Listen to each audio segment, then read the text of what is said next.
Un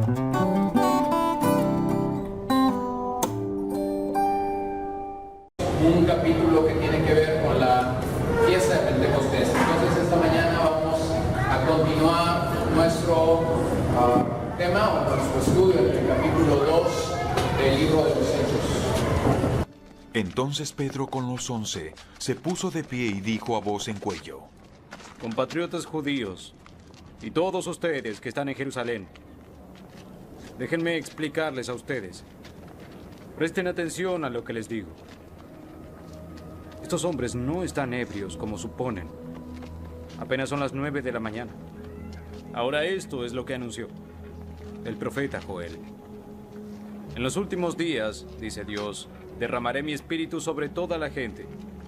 Los hijos y las hijas profetizarán. Los jóvenes tendrán visiones y sueños los ancianos.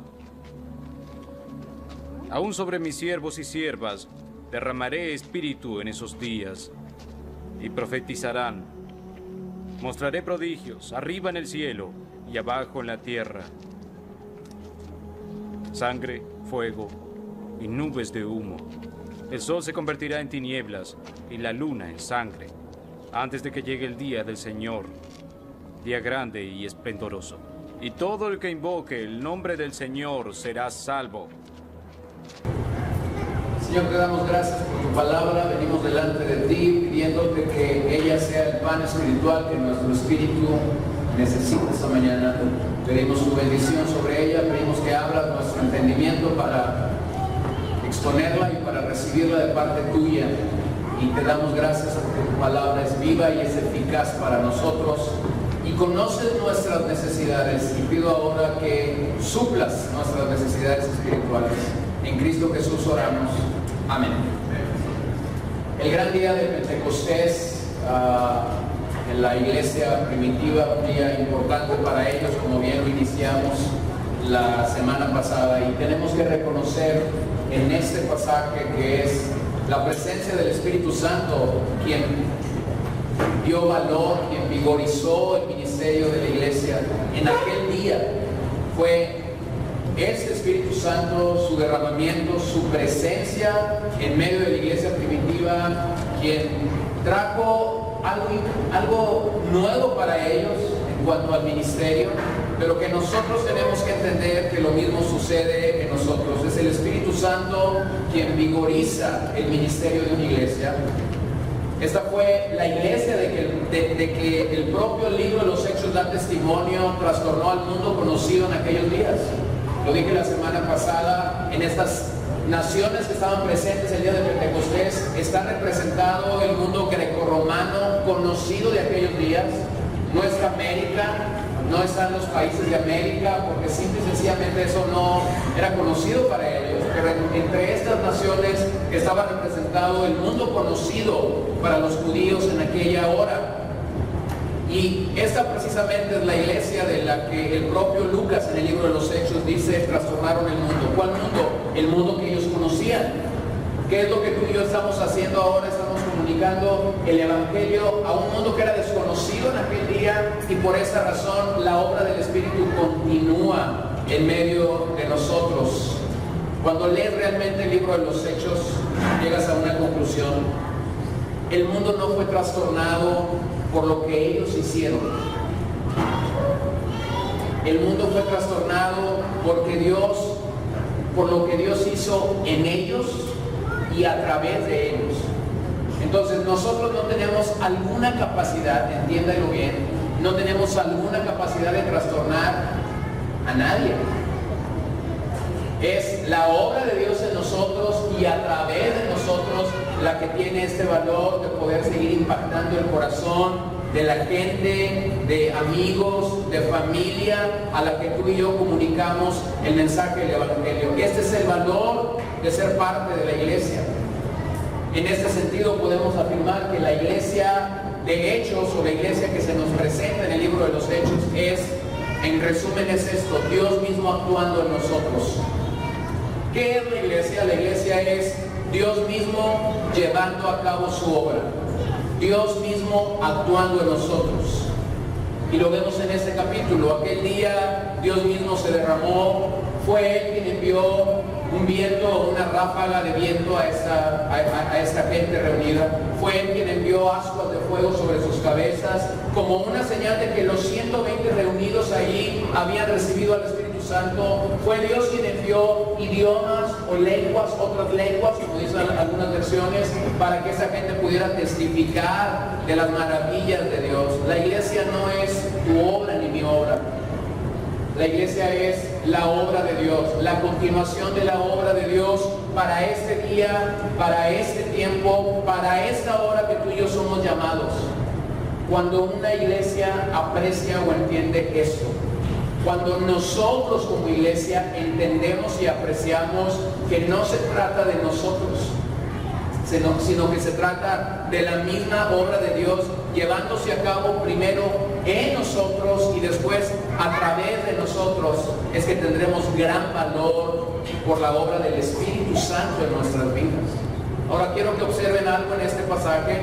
Después de los acontecimientos que ya leíamos de ellos la semana pasada en Pentecostés, y basado en la pregunta que esta multitud hace en el verso 12 acerca de lo que había acontecido en aquel momento, es que Pedro predicó aquel día. Observen el verso 12 en sus escrituras. Y estaban todos atónitos y perplejos, diciéndose unos a otros, ¿qué quiere decir esto? Por un lado, al parecer el día de Pentecostés era un día de mucho ruido, un viento recio, lenguas o idiomas habladas por 120 personas, una multitud escuchando estos idiomas y diciendo qué es lo que aquí está sucediendo. Estos hombres están hablando en nuestro propio idioma, pero estos hombres están atónitos y perplejos.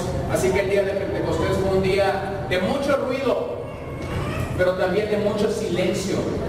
Pentecostés tiene esta paradoja de ser un día de mucho ruido, pero a la vez de mucho silencio, porque estos hombres quedaron atónitos y perplejos ante los acontecimientos que aquel día Dios quiso llevar a cabo en Jerusalén, y por eso es que hacen esta pregunta: ¿qué quiere decir esto?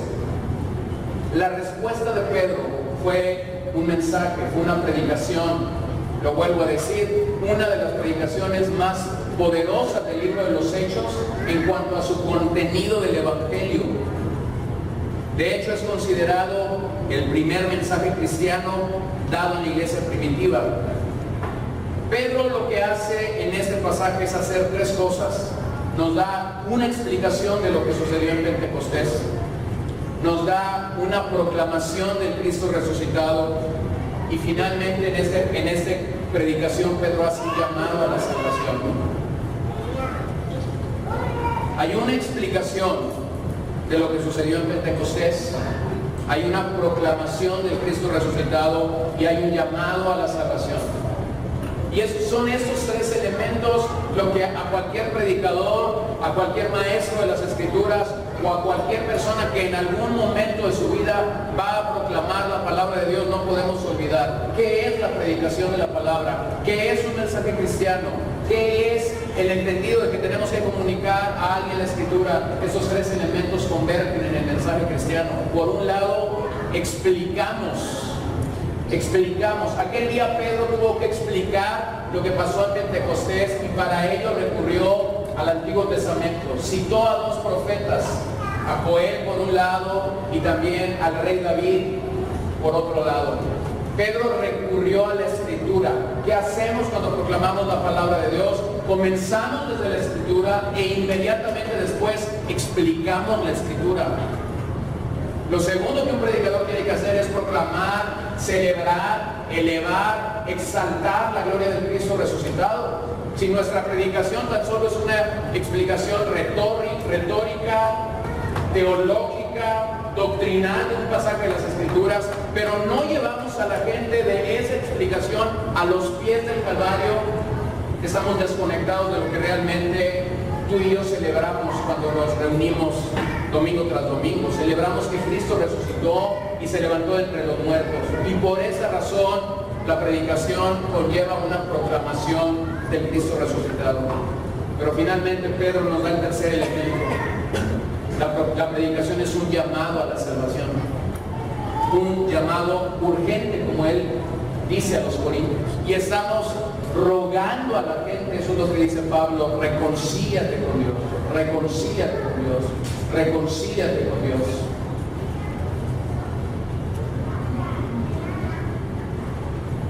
Esta tiene que ser la realidad cuando nos enfrentamos al mensaje cristiano. Hay una explicación, hay una proclamación y finalmente hay un llamado. Y nosotros hacemos bien en recordarnos a nosotros mismos. Quizás tú estás pensando como cualquier oyente pudiera pensar, y cualquier oyente cuando escucha esto pudiera pensar, esto es para un predicador. Ahora déjame decirte el otro lado de la tortilla, esto es para una oveja. Porque si una oveja está siendo expuesta a una predicación donde no hay una explicación del texto bíblico, donde no hay una proclamación del Cristo resucitado y donde no hay un llamado al arrepentimiento continuamente, entonces, dado estos tres elementos, esta oveja tendría que huir de ese rebaño por su salud espiritual. Esto no solo es para un predicador o para un hombre que está detrás del púlpito domingo a domingo, esto es para todo el rebaño. Por un lado, esto tiene que causar la seguridad a nuestras vidas de que estamos siendo alimentados correctamente. Y Pedro es lo que hace en este pasaje. Se levanta en esta ocasión como el predicador del día de Pentecostés. Aquel rudo pescador, quien había sido caracterizado por su inestabilidad, ahora estaba lleno del Espíritu Santo. De hecho, verlo a él en este episodio de la iglesia primitiva debería animarnos a considerar que estamos en un proceso de perfeccionamiento continuo. Aquel hombre que había negado a Jesús, aquel hombre que había traicionado a Jesús al igual que Judas, ahora está lleno del Espíritu Santo y está proclamando la palabra de verdad y está llamando a la salvación a esta gente y está haciendo lo propio en la obra encomendada por el Señor. Ahora permítame revisar en este pasaje dos aspectos: el valor de la predicación y la explicación de los eventos. ¿Qué valor Pedro dio aquel día a la predicación? Y segundo, ¿qué valor tú y yo damos en este día a la predicación? Versos 14 y 15. Entonces Pedro, poniéndose en pie con los 11. Observen que no fue solo Pedro. Pedro fue simplemente la voz audible aquel día, pero los 11, incluyendo a Matías, estaban con él, dando testimonio y proclamando este mismo mensaje. Alzó la voz y les habló diciendo: varones judíos y todos los que habitáis en Jerusalén, esto os sea notorio y oíd mis palabras, porque estos no están ebrios como vosotros suponéis, puesto que es la hora tercera del día. Ahora recordemos lo que ha sucedido en este día de Pentecostés. Tres grandes eventos o fenómenos han sucedido aquella mañana. Un viento rápido, una ráfaga de viento causando ruido afuera y dentro del aposento alto donde estaban reunidos, captando la atención de los que estaban dentro y de los que estaban fuera. Segundo, ascuas de fuego sobre los 120 reunidos. Expliqué la semana pasada que estas ascuas de fuego sobre estos 120 era la seguridad que ellos tenían. Cada uno de ellos, todos, ni uno quedó sin recibir este don. Cada uno de ellos había recibido el don del Espíritu Santo. Y tercer fenómeno, dice que hablaron en otras lenguas. En otras lenguas, pues precisamente fue este tercer milagro o este tercer fenómeno para ellos lo que cautivó la atención de aquella multitud reunida en la fiesta de las primicias, de aquella reunión que se celebraba año tras año, donde los judíos venían a Jerusalén y traían los primeros frutos. Fue esta idea clara de estas lenguas. Ahora, hay que definir nuevamente varias cosas. El contexto del pasaje te hace ver claramente que estos eran idiomas. Eran idiomas.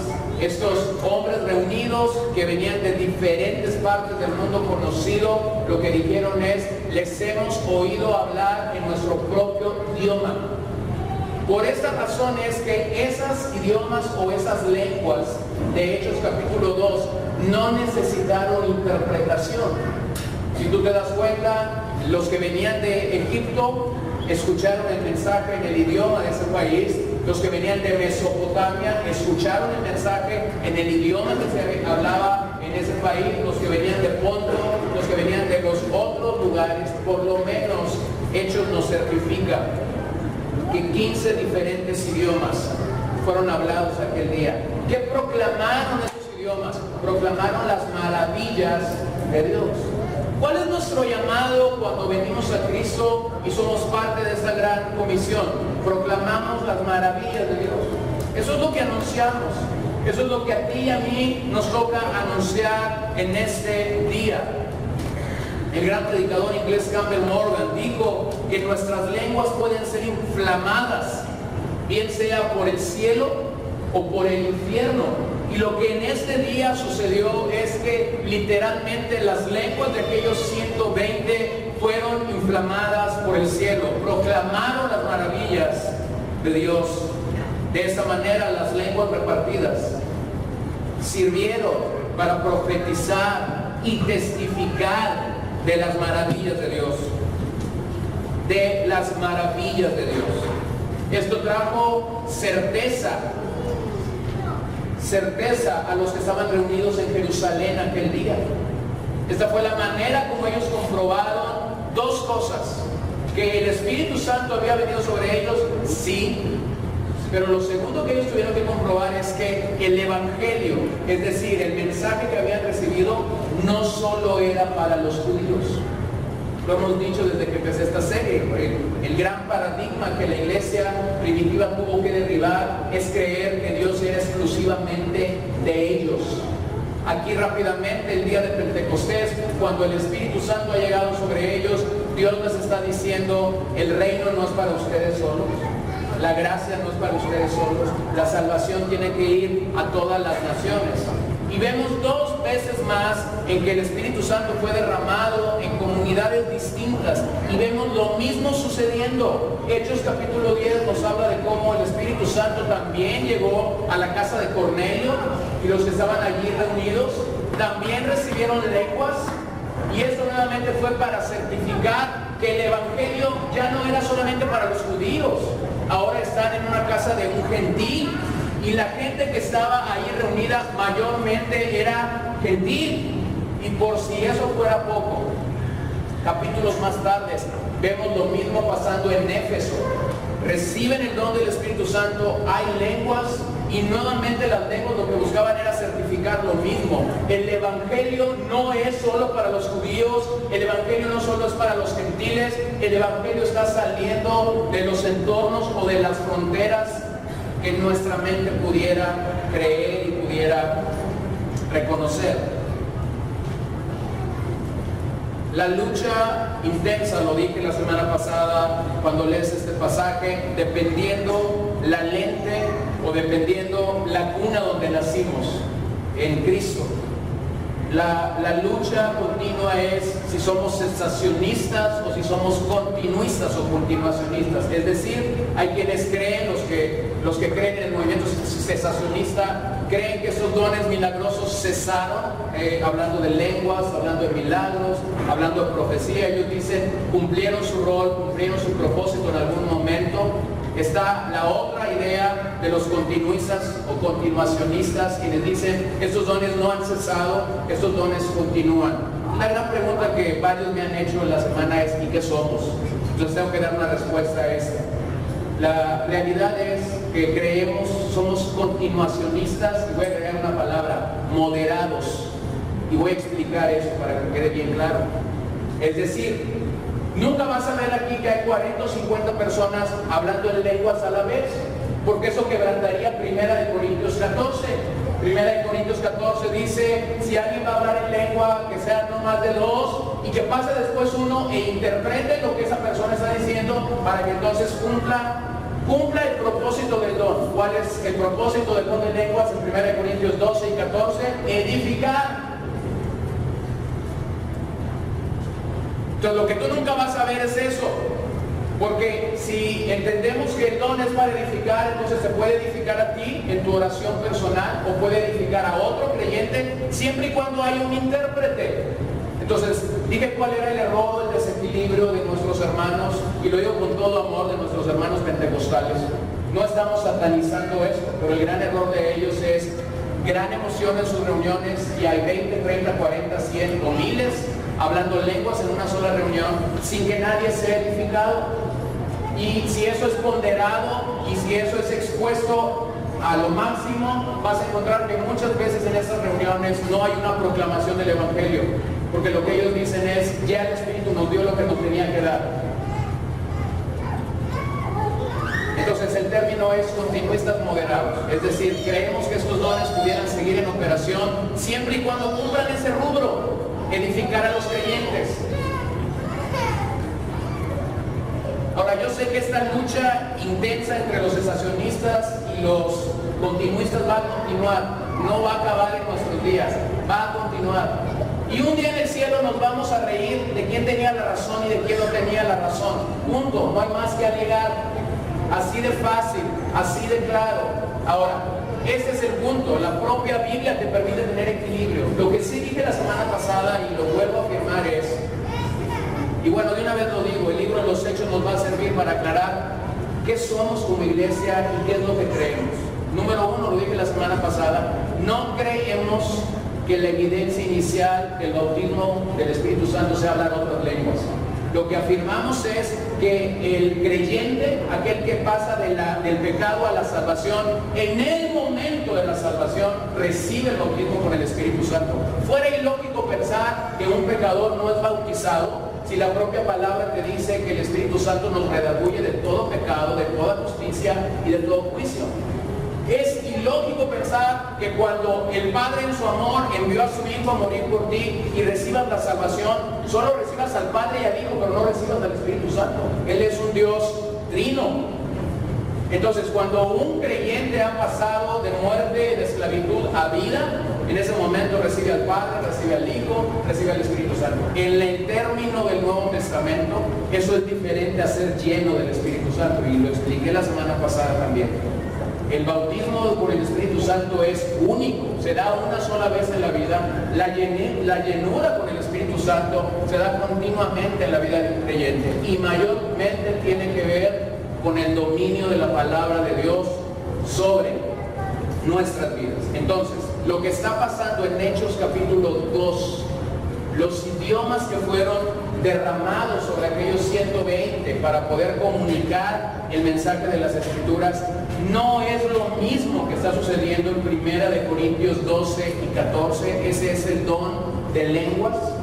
Y si usted hace una lectura clara de lo que está pasando allí, mayormente Pablo toma el capítulo 14 para corregir el error de hablar lenguas en la congregación, en la iglesia local. Dije la semana pasada que por esta razón no oramos por el bautismo del Espíritu Santo. El bautismo del Espíritu Santo se da cuando creemos. No tienes que orar por ese bautismo.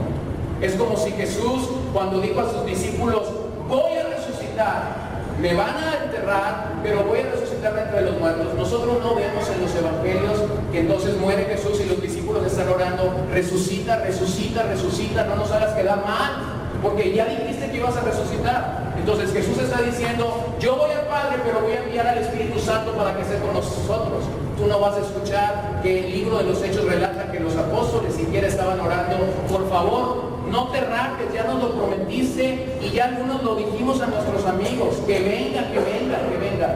No, la oración en el aposento alto era una oración mayormente que tenía que ver con el sometimiento a la voluntad de Dios. Era una oración de obediencia. Estos dones que al principio funcionaron en la iglesia primitiva de una manera poderosa porque eran nuevos, nadie los había conocido, estaban edificando creyentes y estaban elevando los estándares de la Escritura mismo. Entonces en ello buscamos el equilibrio, es decir, jamás tenemos que poner los dones o las experiencias espirituales por encima de las Escrituras. Ahora ese es el lado, por un lado ese es el lado de este peso. El otro peso que a veces nosotros que nacimos en cuna pentecostal, o que nacimos en circunstancias carismáticas, neocarismáticas o no pentecostales, como lo dije la semana pasada, vemos con un cierto tipo de celo a nuestros hermanos que son cesacionistas, porque tampoco muchas veces entendemos la doctrina y nosotros decimos esto a veces: son unos apaga Espíritu Santo, son los bomberos del Espíritu Santo, o son los bautistas, decimos a veces. Escúchame bien, tampoco eso está bien. Y te voy a decir por qué. Dentro del cesacionismo, ellos afirman algo: estos dones cesaron, pero Dios no ha cesado. Es decir, ellos están reconociendo, Dios es Dios y Él puede seguir haciendo lo que Él quiera hacer, aunque creemos que estos dones han cesado en un ser humano, no están estos dones, pero Dios puede seguir haciéndolo. Hermano, necesitamos mucho amor, necesitamos mucha gracia de parte de Dios, y necesitamos bajarle un poquito a veces el apasionamiento con el cual nos ponemos ciertas y cuales camisetas para pelear cosas, te voy a ser muy sincero, para pelear cosas que no tienen sentido pelear. Si tan solo nos limitamos a obedecer lo que Jesús dice en los evangelios que tenemos que obedecer, eso te va a tomar el resto de tu vida y vas a batallar todos los días de tu vida. Entonces, con esta introducción, quiero ir a lo que Pedro hizo en este pasaje. Pedro no estaba bajo la influencia de una emoción inducida. Pedro no estaba bajo la influencia de algo de origen humano. Pedro estaba realmente bautizado con el Espíritu Santo, tenía una gran autoridad y tuvo un gran dinamismo para proclamar la obra del Espíritu Santo aquel día. El mensaje cristiano aquel día consistió en elevar y proclamar las maravillas de Dios, no de ningún hombre, no de ninguna entidad religiosa. Entonces, lo que vemos en este pasaje es sino la predicación del Evangelio. Aquel día, cuando Pedro se paró entre los que estaban reunidos en Jerusalén en la fiesta de Pentecostés, lo que él hizo fue predicar desde las Escrituras, no predicar desde su experiencia. Él no basó su mensaje en una experiencia espiritual, su enfoque fue la palabra eterna y la obra perfecta de su amado Salvador. Si tú lees y relees el mensaje de Pedro, lo que realmente hizo fue exponer la Escritura y hablar en este mensaje con hechos objetivos, no con hechos subjetivos. Eso, hermano, sería suficiente para entender que como predicador no puedo basar mi mensaje en una experiencia. Y como oveja deberíamos estar conscientes de que debo de escuchar mensajes que están basados en las Escrituras, no en la experiencia de la gente. Usted ve ahora cómo en las redes sociales hay memes de todos, ¿no? Yo leí un meme en la semana y un cristiano le preguntaba al otro cristiano: ¿has leído la epístola a los romanos? Y el otro cristiano le decía: no la he leído, pero ya escuché 3 veces el testimonio de esta niña que fue y vino al cielo. Y así estamos muchas veces, hermanos, siguiendo al Señor. Estamos tan endebles con lo que la palabra dice, pero somos seducidos fácilmente por experiencias que no tienen ningún beneficio espiritual para tu vida y para mi vida. Nos pueden emocionar, nos pueden gustar, nos pueden hacer llorar, nos pueden hacer reír, pero no dejan absolutamente ningún beneficio espiritual. No hay un solo testimonio, escúchame bien, no hay ni un solo testimonio de ninguna persona, por más grandioso y por más formidable que sea, que en el día de la batalla te vaya a fortalecer como lo hace la palabra de Dios. No hay ningún solo testimonio, por más sorprendente que sea, que en el día de la tentación te vaya a fortalecer como lo hace la palabra de Dios. No hay ningún solo testimonio que en el momento de la muerte te vaya a fortalecer como lo hace la palabra santa y eterna de Dios. Ahora tenemos que reconocer quién era Pedro. Si alguien podía predicar de experiencias, era Pedro. A ver, voy a dar 3 posibles mensajes que Pedro pudo haber predicado el día de Pentecostés. ¿Quién de sus discípulos había caminado sobre el mar?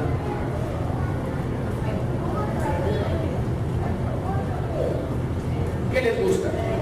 Caminando sobre el mar con Jesús. Buen título. Otra posibilidad: ¿cómo caminar sobre el mar y no hundirte? ¿Quién más lo podía predicar? Él lo podía predicar. Sin embargo, no predicó Segundo mensaje que Pedro pudo haber dado aquel día. El día que Jesús se transfiguró, ¿quién estaba ahí? Pedro, Jacobo y Juan. O quizás pudo haber puesto ese mensaje el día que hice una tonta petición. Señor, hagamos 3 enramadas, una para ti, otra para Elías, otra para Moisés. ¿Predicó esto? No, no predicó esto. No predicó esto. Simple y sencillamente no lo predicó. Lo que Pedro hizo fue regresar al Antiguo Testamento, citar una profecía de Joel y predicar desde ella, y después regresar a unas palabras de David y predicar desde ella. Y lo mismo, queridos hermanos, tenemos que hacer nosotros. Este es el tipo de predicación que Dios bendice. El tipo de predicación que Dios bendice no es una predicación que surge de mi experiencia. El tipo de predicación que Dios bendice es una predicación que surge desde sus escrituras, que emana desde la palabra de Dios, que desde el momento que un predicador sube al púlpito está hablando de la palabra y hasta el último momento está hablando de la palabra. Es la palabra la que nos va a sostener, es la palabra la que nos va a alimentar, es la palabra la que nos va a fortalecer, es la palabra la que nos va a llamar al arrepentimiento continuo. Tu experiencia y mi experiencia va arriba y va abajo. A veces me siento en las nubes con el Señor y a veces me siento en el hoyo con el Señor. Hay días de mucho gozo y parece que nos vamos a acabar el cielo con tanta oración y con tantos cánticos. Pero hay días donde nos dicen, te vas del trabajo y entonces el gozo se va al pozo. Y ya el que estaba cantando un día está con una cara agria de limón. Hermano, tu experiencia sube y baja, las experiencias mías como predicador suben y bajan. No podemos basar nuestro mensaje en emociones. No lo podemos hacer.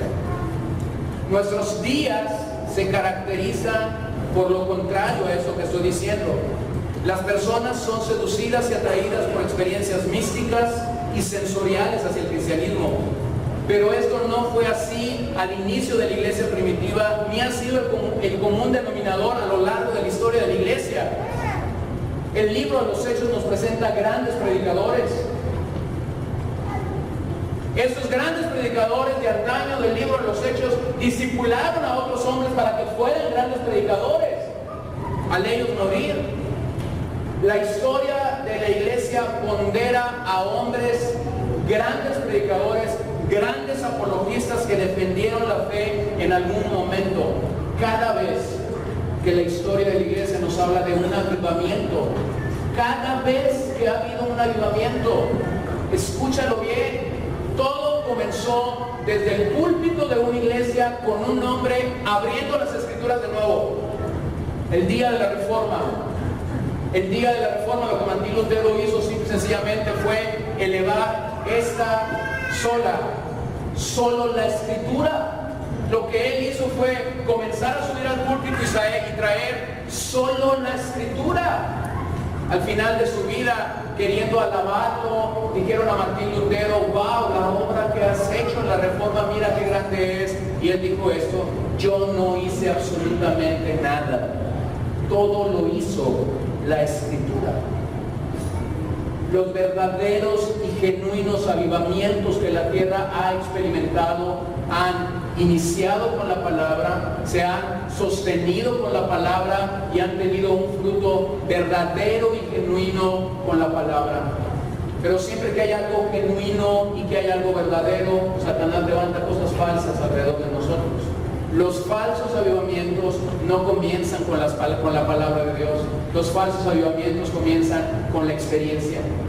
Ven y disfruta esto, ven y recibe esto, ven y recibe la risa, ven y recibe el viento, ven y recibe esto otro. Y todo está allí, lo único que no está en ese púlpito como central es la palabra de Dios. Y eso se va.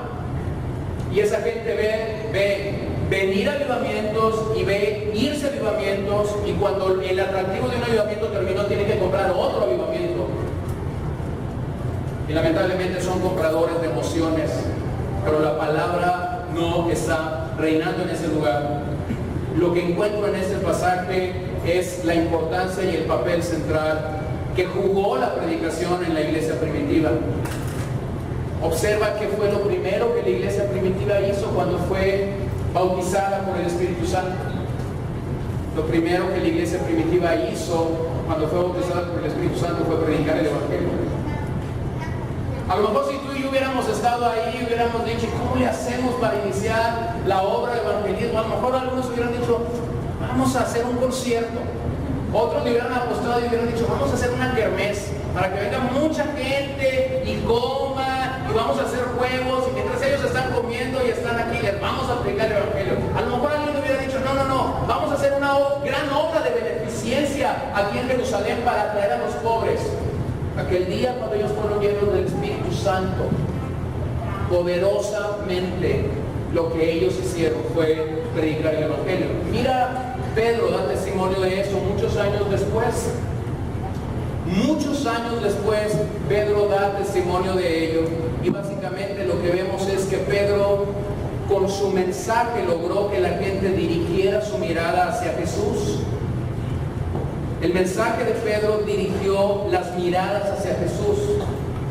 Él no estaba buscando que la gente lo mirara a él. Él no estaba buscando que la gente mirara a los otros 11. Honra y gloria le fue enviada desde la magnífica gloria una voz que decía, este es mi Hijo amado en el cual tengo complacencia. Y nosotros, observen esto es poderosísimo, y nosotros oímos esta voz enviada del cielo cuando estábamos con él en el Monte Santo. Tenemos también la palabra profética más segura, a la cual hacéis bien en estar atentos como a una antorcha que alumbra el lugar oscuro hasta que el día esclarezca y el lucero de la mañana salga en vuestros corazones. Observen esto. Cuando él estuvo en este Monte Santo, cuando él escuchó esta voz, el día que Jesús se transfiguró, el día que la Biblia nos dice que sus vestiduras fueron relucientes y brillaban de tal manera que Pedro y Jacobo y Juan debieron estar maravillados, atónitos por esa gran obra. Y escucharon la misma voz del Padre en ese Monte Santo. Pero vean cómo rápidamente lo lleva a esta realidad. Tenemos la palabra profética más segura, a la cual hacéis bien en estar atentos. ¿Cuál es esa palabra profética más segura? La palabra de Dios. Pareciera ser que Pedro, al final de su vida, está predicando otra vez el mismo mensaje que predicó en Pentecostés. No me miren a mí, miren a Jesús. Vean el valor que la palabra de Dios tiene. En aquel día Pedro citó a Joel y citó a David. Ahora él está diciendo, aunque yo tuve una experiencia gloriosa en el monte de la transfiguración, les voy a decir lo que siempre es eterno, la palabra profética más segura, que es la palabra de Dios. Pedro no predicó de caminar sobre el mar, Pedro no predicó del monte de la transfiguración, él predicó a Cristo. Los apóstoles, hermanos, se aferraron a la verdad del evangelio que habían escuchado.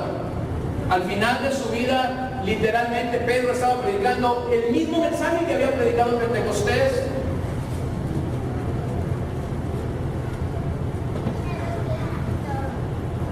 Y ustedes tienen un problema que a veces algunas iglesias no tienen. Ustedes me escuchan predicar casi cada domingo y han escuchado mis historias 20 veces y las van a seguir escuchando. Y las historias se pueden repetir más o menos iguales.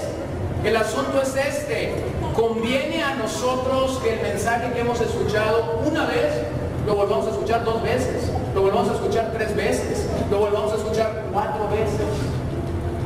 Nunca está de más. Nunca está de sobra. Y Pedro aquí está haciendo esto mismo, está reconociendo ante esta gente el mismo mensaje que él había predicado el día de Pentecostés.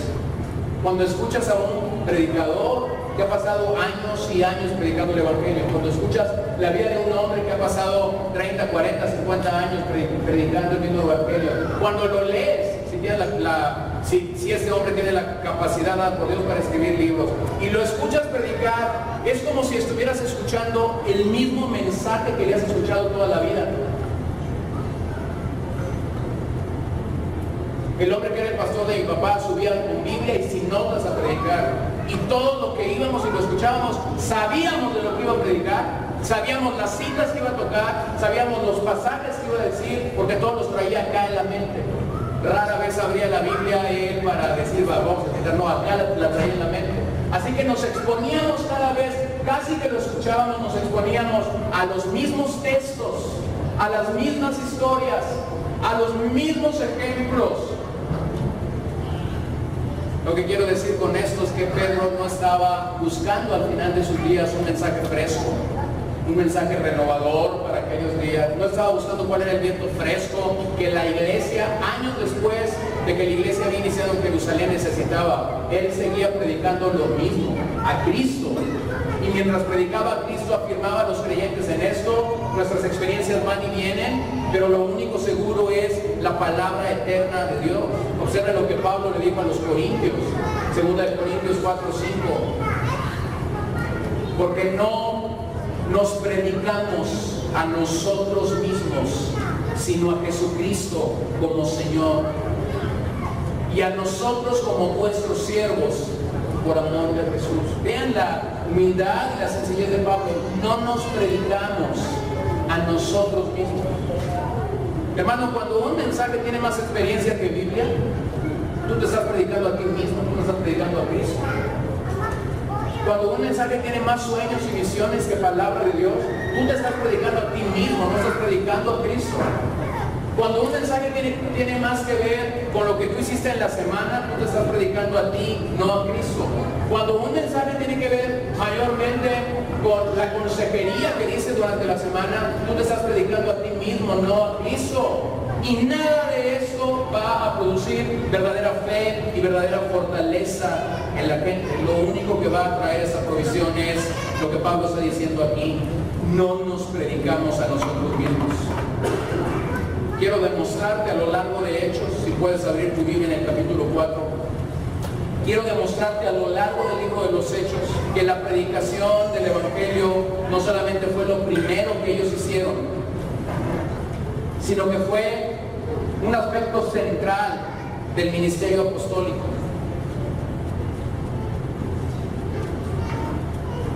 Ellos habían apreciado lo importante del ministerio de la predicación porque habían estado con Jesús. Y Jesús era un predicador del Evangelio, era un maestro del Evangelio. A lo largo del libro de los Hechos tú puedes encontrar 19 mensajes diferentes. 8 de Pedro, 1 de Esteban, 1 de Jacobo, 9 de Pablo. Solo el 20% del libro de los Hechos son predicaciones. El 20% del libro de los Hechos son predicaciones de Pedro y de Pablo. Y si yo agrego la de Esteban en el capítulo 7, tú tienes el 25% del libro de los Hechos. ¿Qué hacían ellos? Predicaban el Evangelio. Obsérvenlo ahí, Hechos capítulo 4, versículo 2. Resentidos de que enseñasen al pueblo y anunciasen a Jesús, en Jesús, la resurrección de entre los muertos. ¿Qué estaban haciendo ellos? Enseñando y anunciando acerca de la resurrección de entre los muertos. Capítulo 5, verso 42. Y todos los días en el templo y por las casas no cesaban de enseñar y de predicar a Jesucristo. Capítulo 8, verso 4.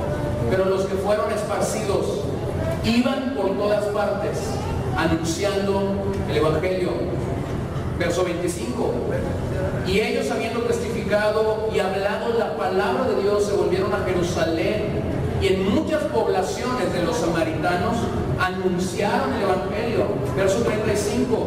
Entonces Felipe, abriendo su boca y comenzando desde esta escritura, le anunció el Evangelio de Jesús. Hechos 9:20, hablando acerca de Pablo. Enseguida predicaba a Cristo en las sinagogas, diciendo que este era el Hijo de Dios. Observen lo que pasó en el capítulo 11, verso 20. Pero había entre ellos unos varones de Chipre y de Cirene, los cuales, cuando entraron en Antioquía, hablaron también a los griegos, anunciando el Evangelio del Señor Jesús. 13:5. Y llegados a Salamina, anunciaban la palabra de Dios en las sinagogas de los judíos. Tenían también a Juan de ayudante. capítulo 15, verso 35. Y Pablo y Bernabé continuaron en Antioquía, enseñando la palabra del Señor y anunciando el Evangelio con otros muchos. Capítulo 16, verso 10. Cuando vio la visión, enseguida procuramos partir para Macedonia, dando por cierto que Dios nos llamaba para que les anunciásemos el Evangelio. 17:3. Declarando y exponiendo por medio de las Escrituras que era necesario que el Cristo padeciese y resucitase de los muertos, y que Jesús, a quien yo os anuncio, decía, Él es el Cristo. Hechos 20:25. Y ahora he aquí, yo sé que ninguno de todos vosotros, entre quienes he pasado predicando el reino de Dios, verá mi rostro. Observa lo que Pablo había pasado haciendo en los últimos años, predicando el reino de Dios. Y finalmente, en el capítulo 28, verso 31, predicando el reino de Dios y enseñando acerca de Jesucristo abiertamente y sin impedimento. Y tan solo es una muestra de lo que puedes encontrar en Hechos. Ni siquiera estoy citando todos los pasajes donde el propio libro de los Hechos nos da testimonio de que este fue el corazón de la iglesia primitiva, predicar a Cristo. Una y otra vez, la historia de la iglesia nos muestra la vida de grandes predicadores, comenzando con la Biblia, manteniéndose en la Biblia y terminando con la Biblia. Un hombre llamado por Dios y apasionado por el mensaje de las Escrituras, convirtiéndose simple y sencillamente en un predicador de la palabra de Dios, en un heraldo del Evangelio.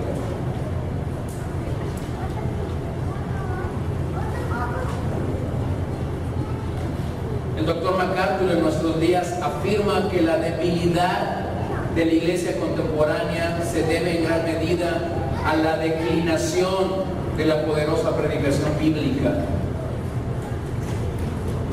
Pedro en esta ocasión demostró que estos hombres no estaban ebrios. Él alzó su voz para demostrar que estos hombres estaban realmente llenos del Espíritu Santo. La tercera hora que ahí se nos presenta eran las 9 de la mañana, es decir, el día judío iniciaba a las 6 de la mañana, la tercera hora del día era a las 9 de la mañana.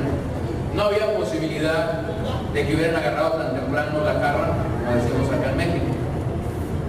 Pero aquel día su predicación fue firme, pero a la vez fue una predicación respetuosa ante las multitudes. Años más tarde, Pedro mismo escribiría que como discípulos debemos de estar listos para ofrecer defensa con mansedumbre y reverencia a todo aquel que nos demande razón de la esperanza que hay en nosotros. Pero tenemos que reconocer algo. Nuevamente, el mensaje de las Escrituras siempre tendrá dos respuestas. No puede tener más respuestas. El mensaje de las Escrituras se rechaza o se acepta. No hay más. No hay más. Lo rechazas o lo aceptas. Cuando una persona dice, no es para mí en este momento, pero posiblemente va a ser para mañana, lo estás rechazando. Cuando una persona te dice, sí me gusta, pero ahorita no, porque tengo muchas cosas que hacer, lo estás rechazando. Cuando alguien dice, pues quizás en algún momento determinado de la vida yo pudiera escuchar este mensaje cuando estoy un poco más grande, porque ahorita soy muy joven y tengo que vivir la vida, lo estás rechazando. El mensaje del Evangelio se rechaza o se acepta ante la luz de la propia palabra de Dios. Y Pedro y los apóstoles lo sabían, lo habían experimentado en la propia predicación y el ministerio de predicación de Jesús. Algunos habían aceptado a Jesús, otros abiertamente lo habían rechazado. Una de las palabras griegas que es utilizada para hablar de la predicación de la Escritura es kerigma.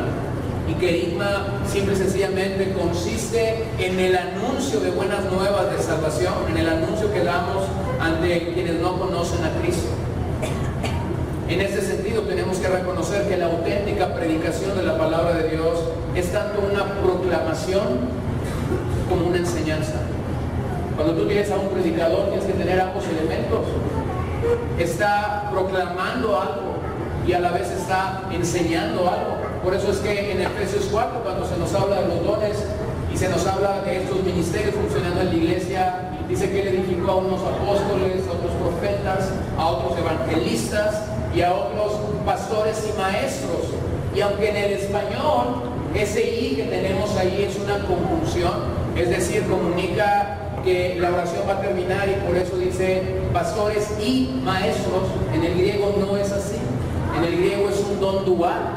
Es decir, si tú tienes a un pastor, ese pastor tiene que ser maestro. Pero no funciona al revés, porque tú puedes tener a un maestro dentro de la iglesia que no necesariamente es pastor. Entonces tú pudieras tener a alguien con el don de enseñanza, siendo un maestro, sin que esa persona sea un pastor. Pero siempre que tienes a un pastor, ese hombre que ha sido calificado por Dios para el ministerio es un pastor y maestro a la vez. Entonces cuando escucho a un pastor, lo que yo estoy haciendo es escuchar a un proclamador del evangelio, pero a la vez estoy escuchando a un maestro. Vean lo que Lucas está diciendo en Hechos 28. Y habiendo señalado un día, vinieron a él muchos a la posada, hablando de Pablo en Roma, a los cuales les declaraba y les testificaba el reino de Dios desde la mañana hasta la tarde, persuadiéndoles acerca de Jesús, tanto por la ley de Moisés como por los profetas, y algunos asentían a lo que se decía, pero otros no creían. Aquí vemos otra vez aceptación y rechazo. La palabra persuadir en este pasaje sugiere que la predicación de Pablo tenía tanto lógica como doctrina a la vez. Es decir, su predicación era lógica, era una proclamación lógica que un pecador pudiera entender, como cuando decimos punto 1, punto 2 y punto 3, y no hay manera de que no entiendas eso, es un proceso. Pero a la vez su predicación contenía doctrina, enseñanza clara de parte de Dios. Donald Cogan dijo: aquí reside el milagro de la economía divina. Entre el perdón de Dios y el pecado del hombre se encuentra un predicador. Entre la provisión de Dios y la necesidad humana se encuentra un predicador. Entre la verdad de Dios y la búsqueda del hombre se encuentra un predicador. Es su tarea conectar el pecado humano con el perdón, la necesidad humana con la omnipotencia divina, la búsqueda humana con la revelación divina. Por esta razón es que cuando Pablo está escribiendo a los corintios, él está diciendo: este es el método que Dios ha calificado para comunicar el evangelio, la predicación. La iglesia en nuestros días está buscando una y otra vez cómo comunicar el evangelio. Vamos a hacer esto, vamos a usar este método, vamos a usar este otro método, vamos a usar este otro método, vamos a usar esto porque ya funcionó, nos tiene que funcionar a nosotros bien. Basura. Primera de Corintios nos afirma que el método elegido por Dios para comunicar la verdad de Dios y para que un pecador se convierta se llama predicar a Cristo. Todo lo que tú y yo hagamos sale sobrando. Si tú no predicas a Cristo, que es el método que Él ha elegido para comunicar a otros el evangelio, puedes hacer una y otra obra, puedes hacer una y otra cosa, y a lo mejor en una y otra cosa le vas a atinar a algo o vas a creer que le atinaste a algo, pero con el paso del tiempo te vas a dar cuenta que los resultados no fueron eternos. Porque si yo uso las emociones para compartirle a alguien el evangelio, quizás por emoción esa gente va a contestar al evangelio. Y quizás va a estar 1 o 2 años aparentemente en Cristo y después se va a ir. Pero si tú eres un proclamador de Cristo y desde el primer momento le dices a la gente: esto está bien fácil.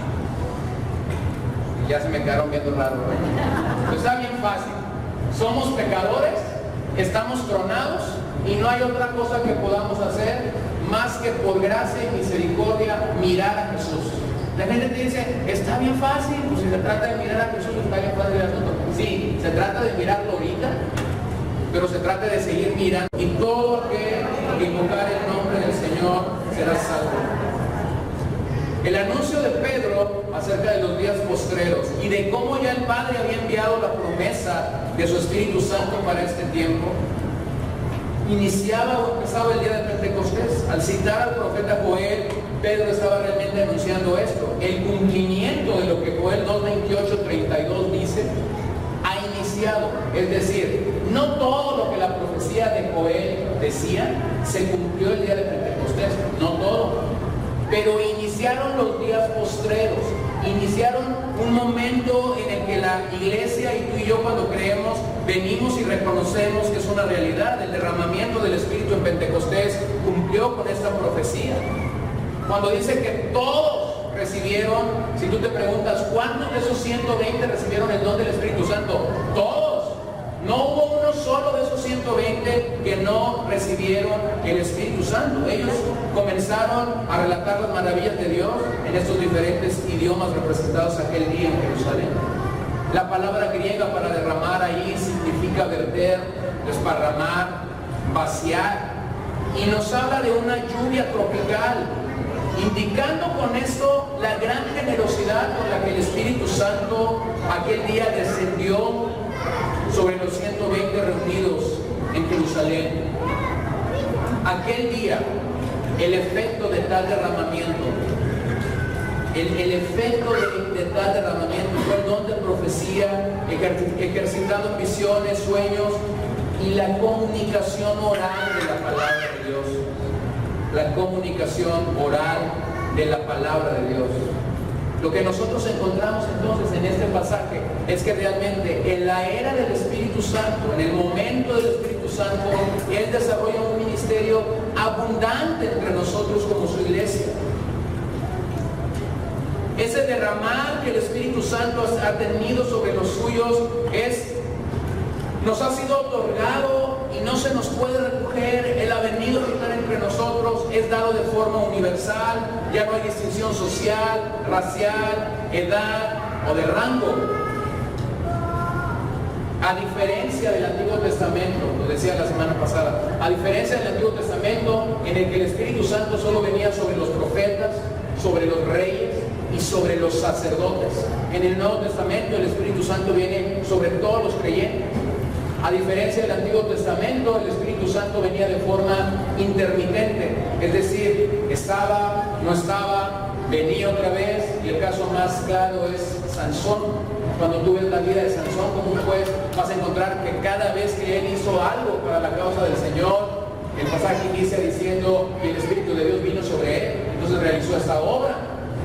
Y después tú vas a encontrar que versos más adelante dice, y el Espíritu de Dios vino sobre él. Tú dices, ¿qué está pasando con Sansón? ¿El Espíritu va y viene en la vida de un creyente? No, pero esa era la forma como el ministerio del Espíritu Santo estuvo obrando en el Antiguo Testamento. No sucede así con el creyente. En el Nuevo Testamento, el derramamiento del Espíritu Santo viene con nosotros de forma total y completa, es decir, el Espíritu no está entrando y saliendo, el Espíritu está viniendo y se está quedando con nosotros. Él es nuestro paracletos, Él es nuestro ayudador, Él es nuestro fortalecedor. Entonces, hablar del ministerio del Espíritu Santo en nuestras vidas y tomar ciertos pasajes del Antiguo Testamento donde vemos el efecto intermitente del Espíritu Santo no es correcto. Por ejemplo, aquel pasaje cuando David ha pecado y él está diciendo, no quites de mí tu Santo Espíritu. A la luz del Antiguo Testamento tenemos que entender que en la vida del rey David lo que eso significaba era eso. Señor, no me quites la capacidad de gobernar a tu nación. Como rey, el Espíritu Santo había venido sobre su vida para gobernar a la nación. Entonces, que un creyente en nuestros días agarre ese episodio de la vida de David y diga, el Espíritu Santo se me fue, no es correcto. Lo que tú estás haciendo es no entender el ministerio del Espíritu Santo en el Antiguo Testamento y en el Nuevo Testamento. No, se te fue dado. Pablo dice a los Efesios, estas son las arras, esta es la seguridad de que eres un hijo de Dios. El Espíritu Santo te fue dado de forma permanente y cuando el creyente peca, lo que el Espíritu Santo hace es redarguir al creyente de que ha pecado. No se va.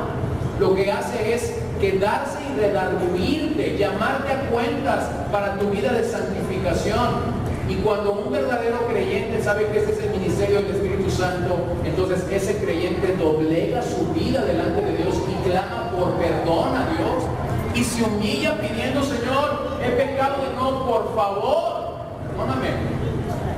Pero no puedes tomar pasajes del Antiguo Testamento y traerlos a la dinámica de cómo el Espíritu Santo nos ha sido dado en el Nuevo Testamento.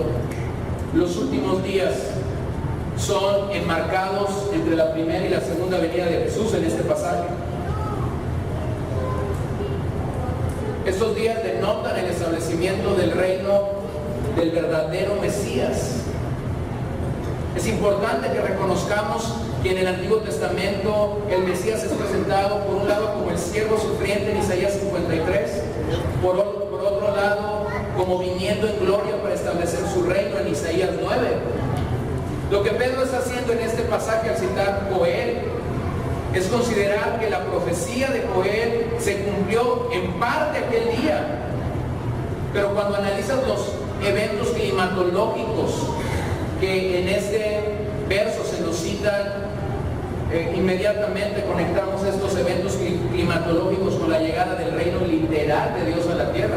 Lo que Pedro está diciendo, lo que hoy ha comenzado a suceder o a pasar entre nosotros tiene un final, pero no lo tiene hoy. No hay un cumplimiento total en el día de Pentecostés de estos eventos, pero estos eventos han iniciado. Es como cuando pones un cronómetro. En ese día realmente lo que Pedro está haciendo es haber empezado en cero el cronómetro, y el cronómetro está marcando hacia adelante. Un día sucederá lo que Pedro está hablando.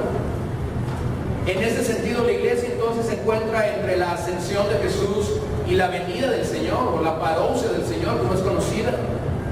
Y hoy tendríamos que afirmar que estamos 2000 años más cerca de la promesa de su advenimiento. Pero Pedro manifestó que lo que finalmente llegará en su plenitud en el reino comenzó este día en Pentecostés. Algunos de estos cataclismos cósmicos fueron simple y sencillamente prefigurados el día que Jesús murió en el Calvario por nosotros. El mismo autor, de hecho, Lucas lo dice ahí en el capítulo 23. Cuando era como la hora sexta, hubo tinieblas sobre toda la tierra hasta la 9ª hora, es decir, por 3 horas. Y el sol se oscureció y el velo del templo se rasgó por la mitad. Pero eso tan solo era una pequeña mirada de lo que un día sucederá. El oscurecimiento del sol demostró que Jesús estaba soportando en la cruz el juicio por su pueblo. Y ahora desde el cielo Él ha enviado el viento recio y las lenguas como de fuego. Vean cómo es que Pedro conecta estos eventos con lo que sí va a comenzar a suceder después de este día. La crisis del día del Señor trae ahora salvación a todo el que invoca su nombre. Aunque este momento se asocia con juicio y es asociado con la segunda venida de nuestro Señor, es decir, cuando Él regrese por los suyos, por sus redimidos, por sus llamados a la salvación, los que escucharon aquel día el mensaje seguro no querían quedar atrapados en ese día de juicio. Y esa es la razón por la que hoy en día tú y yo como su iglesia tenemos que seguir comunicando sus maravillas, el mensaje de vida. Porque mientras hay oportunidad de reconciliarnos con Dios, entonces habrá alguien, sea un hombre, sea una mujer, sea un joven, sea un niño, que pueda invocar el nombre de Dios y ser salvo por gracia a través de la fe. Lo que Pedro está terminando en esta parte de su mensaje diciendo es: hay salvación para los que se vuelven al Señor. Y Pablo más tarde, cuando escribe a los romanos, hablando ahí en el capítulo 10, que si confesares con tu boca que Jesús es el Señor, creyeres en tu corazón que Dios le levantó de los muertos, serás salvo. Porque con el corazón se cree para justicia, pero con la boca se confiesa para salvación. Ahora, el contexto de este pasaje es importante. El contexto de este pasaje es la fe que viene por el oír, de acuerdo al verso 17, y el continuo oír de la palabra de Cristo. ¿Cómo es que una persona puede creer que hay salvación? ¿Cómo es que una persona puede declarar con sus labios Cristo es Señor? Porque ha escuchado el mensaje de la salvación. Porque alguien le ha explicado el mensaje de la salvación. Porque alguien le ha predicado el mensaje de la salvación. Entonces esa persona puede decir: soy un pecador que necesita a Dios. Pero si tan solo a la gente le decimos: eso está muy sencillo, yo voy después a esa persona le afirmas, ¿eres salvo? Permíteme decirte algo, eres un mentiroso. Esa persona no es salva mientras no escucha el mensaje de las Escrituras que exponen la necesidad del hombre. Somos grandes pecadores que necesitamos a un gran Salvador. El contexto de Romanos 10 es: predica la palabra. Asegúrate que aquella gente a la que tú quieres llevar al Señor escuchó el mensaje del Evangelio desde las Escrituras. Y Pedro lo postula en varias preguntas en este capítulo. ¿Cómo irán si no hay quien los mande?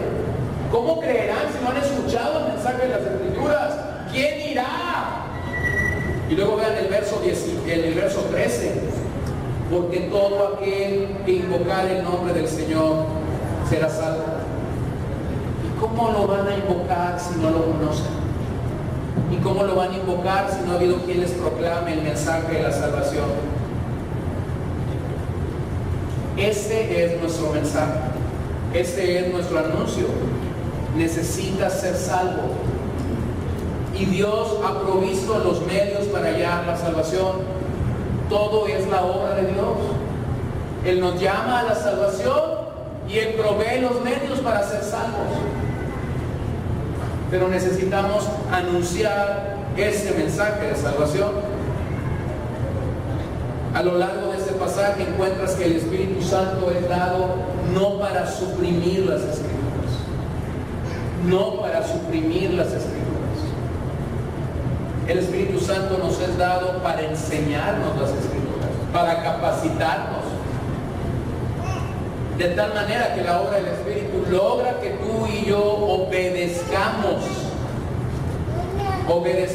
a las Escrituras.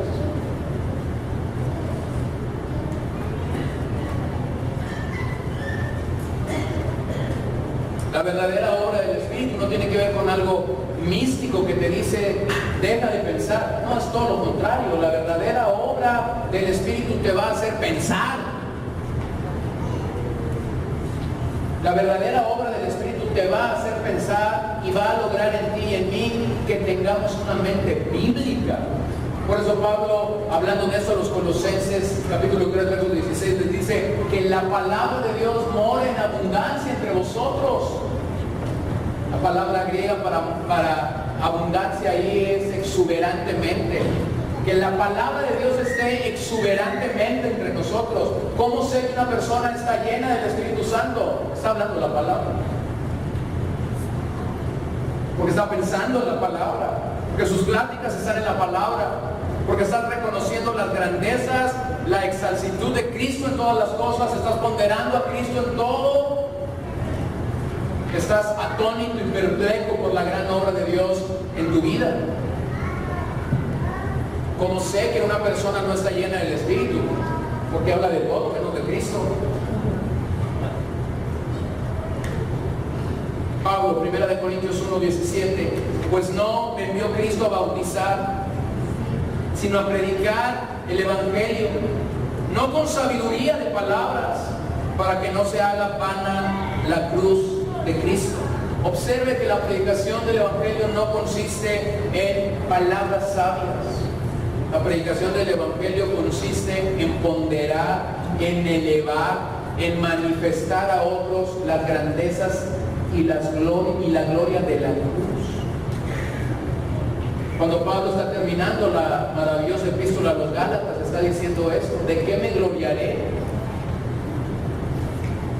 Y él dice: de lo único que me gloriaré es de la cruz de Cristo. No tengo nada más de qué gloriarme. Verso 23 de ese mismo capítulo: pero nosotros predicamos a Cristo crucificado. Para los judíos ciertamente tropezadero y para los gentiles locura, mas para los llamados, así judíos como griegos, Cristo poder de Dios y sabiduría de Dios. Porque lo insensato de Dios es más sabio que los hombres, y lo débil de Dios es más fuerte que los hombres. Nosotros predicamos a Cristo crucificado. Ese es el centro del mensaje cristiano. Este fue el centro del mensaje de Pedro el día que la iglesia inició en el libro de los Hechos, y ese debe ser nuestro mensaje en el siglo XXI.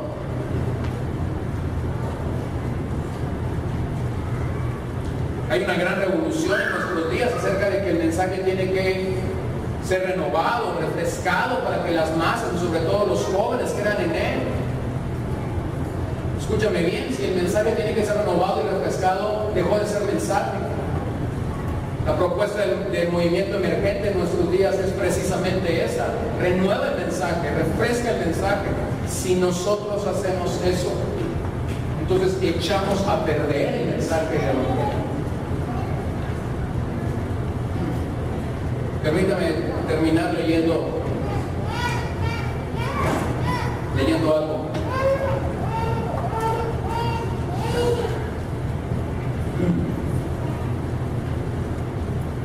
La estrategia más diabólica. En un mensaje, el pastor Donald Gray Bernhaus especuló cuál podría ser la estrategia más diabólica empleada por Satanás para conspirar contra la iglesia en los años que están por venir. Para el asombro de muchos de sus oyentes, aquel día el predicador supuso que todos los bares de la ciudad serían cerrados, las prostitutas no volverían a rondar por las avenidas, la pornografía dejaría de estar disponible, las calles estarían limpias y a su vez todos los vecindarios se verían repletos de ciudadanos respetuosos con la ley. No se escucharían más groserías o maldiciones. Los niños responderían educadamente con un "sí señor" o "no señora". Cada iglesia de la ciudad, añadió, se llenaría a rebosar. No habría sitio en ningún banco de ninguna iglesia para una sola persona más. Usted preguntará, ¿y qué tiene esto de malo? Pues bien, contestó él, el peligro más mortífero y diabólico, dijo él, sería que en estos santuarios llenos de gente no se predique a Jesucristo nunca. En cambio, se hablaría de mucha religión, pero nada de la suprema autoridad y obra salvífica de Cristo en la cruz. Se haría alusión a la moralidad, pero sin Cristo. Se expresaría interés por cuestiones culturales y políticas, pero sin Cristo. Habría pensamientos positivos e historias de motivación, pero sin Cristo. Percibiríamos señales externas de cristianismo, pero sin una realidad interna de Cristo. La estratagema más diabólica de Satanás sería que las iglesias estuvieran repletas de gente, pero sin que se proclamara a Cristo y su crucifixión. Con este silencio sepulcral, la gente nunca sabría de Cristo ni lo podrían seguir. Aquello que el predicador más temía se ha cumplido en gran manera. En infinidad de iglesias en el mundo se predica mucho. El problema no es ausencia de predicación. El problema es que se proclama a Cristo muy poco. Hay mucha retórica vacía y muy poca realidad del sufrimiento del Salvador. Estas iglesias predican sobre toda clase de cuestiones, pero no predican a Cristo. Por desgracia podemos tener muchas iglesias y púlpitos que tienen todo, menos lo esencial. Termino citando a Pablo en la segunda carta de Corintios 2:17. Pues no somos como muchos que medran falsificando la palabra de Dios, sino que con sinceridad, como de parte de Dios y delante de Dios, hablamos sin eso. ¿Cuál es la tarea de un predicador? ¿Cuál es la tarea de Pedro aquel día, en el día de Pentecostés? ¿Y cuál es la tarea de un predicador en nuestros días? Un predicador está hablando a la gente como de parte de Dios. Es Dios mismo instándote, hablándote, reconcíliate conmigo. Pero el peso que un predicador debe de entender y lo que trae balance es que no importa quién está en tu auditorio, la persona número uno que te está escuchando es Dios. Entonces, cuando un predicador semana a semana sube al púlpito, sabe dos cosas. Sabe que tiene que hablar de parte de Dios a su pueblo, y sabe que en la primera fila está Dios mismo tomando nota si estás predicando de Él o estás predicando de cualquier otro absurdo o tontería de la vida. Y un día, cuando un predicador sea llamado a la presencia de Dios, ese será el cuestionamiento que Dios hará. ¿Me anunciaste? ¿Me proclamaste a mí? ¿O hablaste a la gente de ti, de tus testimonios, de tus experiencias. Y entonces Él nos dirá, yo estaba ahí, yo estaba delante de ti, y aunque no me veías, yo te estaba escuchando. Por eso Pablo dice, no somos como muchos que medran falsificando la palabra de Dios. Es increíble que Pedro conecta en este mensaje la obra del Espíritu Santo con la salvación. Hermanos, porque tenemos que entender que el Espíritu Santo está obrando a través nuestro por medio de su gracia para llamarnos a la salvación. Estos hombres que fueron encendidos aquel día en Pentecostés con el poder del Espíritu Santo no tenían nada absolutamente de lo que hoy la iglesia tiene. No tenían auditorios, no tenían dinero, no tenían denominación, no tenían camisetas con el logo de la iglesia, no tenían charola alguna, no tenían equipo de audio, no tenían pantallas o proyectores, no tenían un equipo de alabanza, no había ujieres, no había clases de escuela dominical, no había ministerio para las mujeres, no había ministerio para los jóvenes, no había ministerio para los kids, no había nada. Sin embargo, cada vez que ellos se paraban y proclamaban el Evangelio, multitudes eran atraídas hacia Jesús. Y la iglesia de nuestro día tiene todo esto, pero no tiene lo esencial. No tiene el poder y la suficiencia del Espíritu Santo para poderse hacer la obra de Dios a su medida.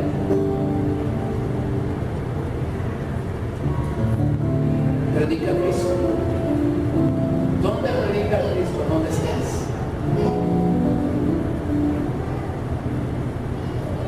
Estaba el lunes predicando con un grupo de pastores y yo les decía esto. A veces Dios nos juega ciertas bromas y el ministerio puede ir arriba y abajo y tenemos que estar ahí como balanceando, no te vayas para acá, no te vengas para acá, y a veces estamos preparando algo y de repente Dios nos dice no es por ahí, es por acá, y tenemos que jugar en ese balance. Pero yo decía algo con ellos, esta vocación que Dios nos ha dado tiene el único propósito de proclamar a Cristo donde estemos, sin saber que horas más tarde y al día siguiente tendría la oportunidad de predicar mayormente a gente inconversa en un funeral. Y por 2 ocasiones en menos de 24 horas estaba predicando en un funeral a gente que necesitaban escuchar el mensaje del Señor Jesús. Y si usted estuvo ahí, no me dejará mentir, terminé las 2 veces diciendo, este es el mensaje del Evangelio, es un mensaje de ruego. Dios mismo está diciendo, reconcíliate conmigo. Y unos días más tarde estaba en un hospital con gente inconversa para orar por alguien en terapia intensiva y lógicamente no hubo permiso para estar en terapia. Pero cuando estábamos ahí, esa persona me dice, pues ¿qué lugar será bueno para que ores? El que sea. Y entonces alguien dijo, la capilla. Fuimos a la capilla a orar. Y cuando llegamos a la capilla, la madre de este muchacho me dice, ¿hincada o parada? Yo digo, como usted guste. Y entonces ella se hincó delante de no sé cuántos ídolos ahí. Dije, yo no tengo problema de hacer una oración en una capilla. Lo que yo sí tengo problema es de que si yo estoy invocando el nombre de Dios, alguien esté mirando ídolos. Y entonces, en eso de que nos acomodábamos y de que íbamos, vengo yo con toda mi humanidad y me pongo entre el reclinatorio donde ella está hincada y el ídolo que estaba detrás de mí. Y entonces comienzo a invocar el rostro, el nombre de Dios, diciendo, tú eres verdadero, tú eres santo, tú eres más grande que lo que podemos ver. Y comienzo a orar a Él. Hermano, la semana de un cristiano te presenta retos diferentes, circunstancias diferentes, pero no pierdas de vista eso. Estés donde estés, hagas lo que hagas, predica a Cristo y deja los resultados a Cristo. Los resultados no son nuestros, los resultados son de Cristo. Yo puedo creer firmemente que cómo su mensaje sería usado para ganar 3,000 hombres para Cristo. Ni siquiera se imaginaba. Yo puedo creer, porque yo soy un predicador del Evangelio, que Pedro estaba allí creyendo y diciendo, Señor, vas a hacer algo con ese mensaje. Pero el primer sorprendido de que las masas vinieran a Cristo tuvo que haber sido él. Hermano, aquel día Pedro no los atrajo hacia sí, los llevó a Cristo. Lleva a la gente a Cristo y deja que los resultados sean de Cristo. Oremos esta mañana o esta tarde. Señor, te damos gracias por tu favor inmerecido sobre nuestras vidas. Cuando no éramos nada, nos llamaste a la salvación y ese es el mensaje que comunicamos. No solamente en Dios encontramos salvación, pero en Dios encontramos todos los medios para ser salvos. Señor, qué bendición poder venir a la roca y al sustento de tu palabra y entender, aquí está mi seguridad, aquí está mi auxilio, aquí está la fuerza a la que yo puedo acudir para venir a ti en momentos de adversidad y de dificultad. Aquel día ungiste a Pedro con tu Espíritu Santo para llevar a cabo tu obra y hoy no es la excepción. Hoy has derramado tu Espíritu Santo sobre nosotros como creyentes para llevar a cabo tu obra que no puede llevarse a cabo sin la presencia de tu Espíritu. Necesitamos a Él como maestro, necesitamos a Él como el paracletos, como el ayudador que nuestras vidas necesitan en momentos de adversidad, en momentos de dolor,